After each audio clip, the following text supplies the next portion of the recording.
Prodi Pendidikan Guru Sekolah Dasar, Fakultas Keguruan dan Ilmu Pendidikan Universitas Sulawesi Barat.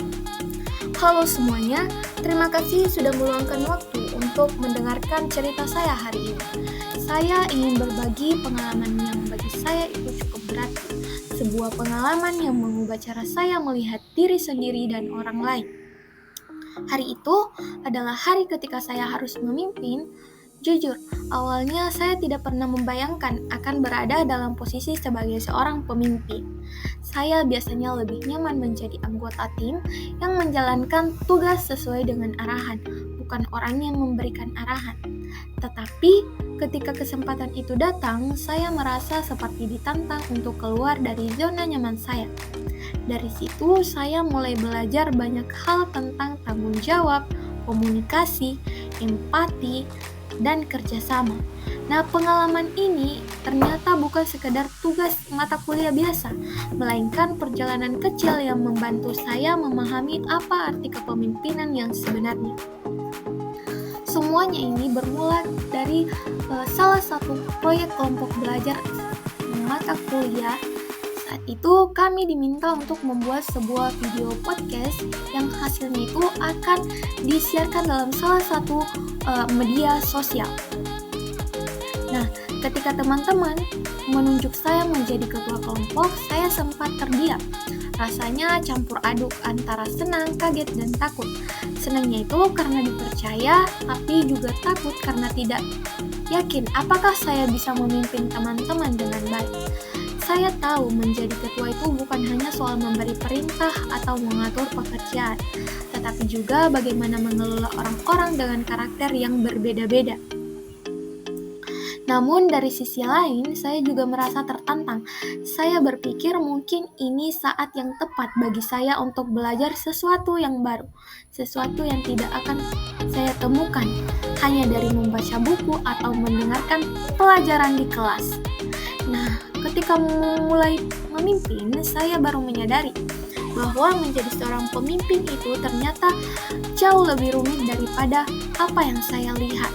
Tantangan pertama datang ketika saya harus membagi tugas pada anggota kelompok. Awalnya saya berpikir semuanya itu akan berjalan mudah, tinggal menentukan siapa yang mengerjakan apa. Namun kenyataannya tidak sesederhana itu. Ada anggota yang sulit untuk dihubungi, ada yang jadwalnya bentrok, dan ada pula yang tampak kurang semangat. Saya sempat bingung bagaimana cara membuat semuanya ini berjalan lancar tanpa menimbulkan konflik. Saat itulah saya belajar bahwa kepemimpinan bukan hanya tentang mengatur, tetapi juga tentang memahami. Saya harus tahu kapan waktunya tegas dan kapan waktunya memberi ruang bagi orang lain. Saya juga belajar bahwa tidak semua orang itu bisa didekati dengan cara yang sama. Ada yang perlu motivasi, ada juga yang cukup dengan arahan yang jelas, dan ada juga yang butuh dukungan moral. Untuk menghadapi berbagai tantangan itu, saya mencoba beberapa strategi.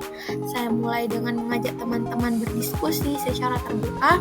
Kami membuat grup chat khusus agar komunikasi itu bisa lebih mudah dan cepat. Di sana, kami menyusun daftar tugas, menentukan deadline, dan membagi tanggung jawab sesuai kemampuan masing-masing. Saya juga berusaha menciptakan suasana yang nyaman supaya setiap orang itu merasa pendapatnya itu dihargai. Saya sadar menjadi pemimpin bukan berarti harus selalu benar atau mendominasi keputusan. Justru pemimpin yang baik adalah mereka yang bisa membuat semua anggota itu merasa memiliki peran yang penting. Saya juga berusaha memberi contoh dengan ikut aktif mengerjakan bagian saya, supaya teman-teman melihat bahwa saya tidak hanya memerintah, tapi juga berkontribusi. Dari situ, hubungan kami menjadi lebih terbuka dan saling menghargai. Selama memimpin, saya semakin menyadari betapa pentingnya komunikasi dua arah itu. Dalam sebuah kelompok, komunikasi yang baik bisa menjadi pembeda antara tim yang solid dan tim yang berantakan. Saya berusaha tidak hanya berbicara, tetapi juga mendengarkan. Setiap kali ada teman yang merasa kesulitan atau punya ide baru, saya memberikan ruang untuk mereka menyampaikan pendapatnya. Saya juga belajar untuk menerima kritik dengan lapang dada, karena kadang kritik itu justru menjadi cara terbaik untuk memperbaiki diri.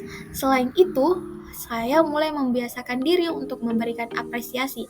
Sekecil apapun kontribusi yang diberikan anggota kelompok, saya akan mengucapkan terima kasih. Hal ini sederhana seperti itu ternyata membuat suasana itu menjadi lebih positif.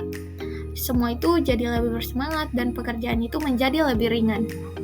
Dari semua proses itu, ada satu momen yang paling berkesan bagi saya, yaitu saat kami berhasil menyelesaikan tugas lebih cepat dari yang dijadwalkan. Di hari-hari terakhir sebelum penayangan video itu di media sosial, semua anggota kelompok bekerja dengan sungguh-sungguh.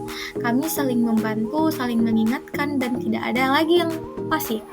Bahkan teman-teman yang awalnya pendiam mulai berani mengemukakan ide. Melihat perubahan itu membuat saya merasa bangga, bukan karena saya berhasil menjadi ketua, tetapi karena saya berhasil membuat tim saya bergerak bersama. Saat itulah saya benar-benar rasa makna kerjasama yang sesungguhnya. Saya menyadari bahwa kepemimpinan bukan soal siapa yang berada di depan, melainkan bagaimana membuat semua orang itu mau melangkah bersama menuju tujuan yang sama. Dari pengalaman ini, saya mendapatkan banyak pelajaran berharga. Saya belajar bahwa menjadi pemimpin berarti memikul tanggung jawab. Bahkan ketika keadaan itu tidak mudah, saya belajar bahwa kepemimpinan sejati bukan tentang memberi perintah, tetapi tentang memberi inspirasi. Pemimpin bukan orang yang berdiri paling tinggi, tetapi orang yang mau menunduk untuk mendengarkan. Saya juga menyadari bahwa kepercayaan adalah fondasi dari kerja tim yang baik. Tanpa kepercayaan, semua strategi dengan rencana tidak akan berjalan. Dan yang paling penting, saya belajar untuk selalu berempati, karena setiap anggota itu memiliki cerita dan tantangan masing-masing, dan tugas seorang pemimpin adalah memastikan tidak ada yang tertinggal. Meski begitu, saya juga menyadari bahwa meski banyak hal yang harus saya perbaiki, saya terkadang terlalu berusaha menyenangkan semua orang, sehingga sulit mengambil keputusan tegas. Saya juga masih belajar untuk lebih sabar ketika menghadapi situasi yang tidak sesuai dengan rencana. Ada kalanya saya merasa lelah atau ragu, tapi dari situlah saya belajar untuk tetap tenang dan berpikir jernih. Saya belajar bahwa menjadi pemimpin bukan berarti harus selalu sempurna, tetapi harus selalu mau belajar dari kesalahan. Saya berjanji pada diri sendiri, ke depannya saya akan berusaha menjadi pemimpin yang lebih bijaksana, lebih berani, dan lebih memahami orang lain. Karena saya percaya kepemimpinan adalah proses yang tidak pernah berhenti. Setelah pengalaman itu, saya mulai menerapkan apa yang saya pelajari dalam kehidupan sehari-hari. Saya jadi lebih berani mengambil inisiatif, misalnya membantu teman dalam kegiatan kelas, menjadi koordinator dalam suatu kelompok, ataupun membantu teman yang kesulitan memahami pembelajaran. Saya juga merasa lebih percaya diri untuk berbicara di depan umum dan mengungkapkan pendapat dengan cara yang sopan. Dari situ saya belajar bahwa kepemimpinan tidak hanya dibutuhkan di dalam proyek atau organisasi besar. Dalam hal sekecil apapun seperti membantu orang lain atau menjadi contoh yang baik, kita juga sedang mempraktekkan kepemimpinan. Setiap tindakan kecil yang positif bisa membawa perubahan besar jika dilakukan dengan konsisten dan tulus. Pengalaman menjadi pemimpin kelompok belajar mungkin terlihat sederhana, tapi bagi saya pengalaman itu sangat berharga. Dari situ saya belajar bahwa setiap orang itu punya potensi untuk menjadi pemimpin. Hanya saja, kadang kita belum diberi kesempatan untuk mencobanya. Kepemimpinan bukan tentang kekuasaan, tetapi tentang tanggung jawab, ketulusan, dan keinginan untuk membuat orang lain itu berkembang. Saya percaya menjadi pemimpin bukan tujuan akhir, melainkan proses untuk menjadi pribadi yang lebih baik. Jadi, untuk siapapun yang mendengar cerita ini, jangan takut untuk mencoba memimpin. Mulailah dari hal kecil, karena dari langkah kecil itulah kita bisa belajar banyak tentang arti kerjasama, empati, dan tanggung jawab. Terima kasih sudah mendengar Leadership Diary saya hari ini. Semoga cerita ini bisa menginspirasi dan mengingatkan kita semua bahwa setiap orang bisa menjadi pemimpin selama kita mau belajar dan peduli terhadap orang lain.